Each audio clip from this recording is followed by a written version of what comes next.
Welcome to Kenton's videos. Enjoy the video. You'll start by opening your Figma file and targeting the frame where the map will live. Once done, decide whether you'll use an image, Mapbox, or Google Static Map API. This affects how scalable and editable your map will be. Make sure you have an API key or a high-resolution image ready. 2x images work best for Retina. You're not setting up style yet. You're simply preparing the canvas and source so the next steps plug in smoothly. Now you insert the map. Choose File, Place Image for a static PNG, or run a map plugin to pull tiles dynamically.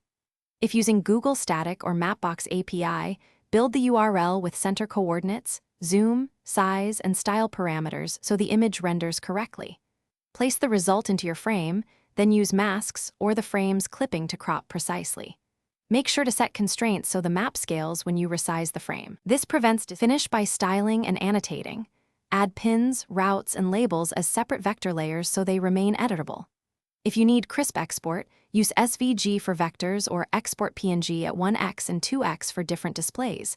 Remember to include any required API attribution text. Once everything looks right, group layers and lock the map background. If the map doesn't load, check core settings, API quota, or key permissions. Those are the most common blockers and usually resolve quickly.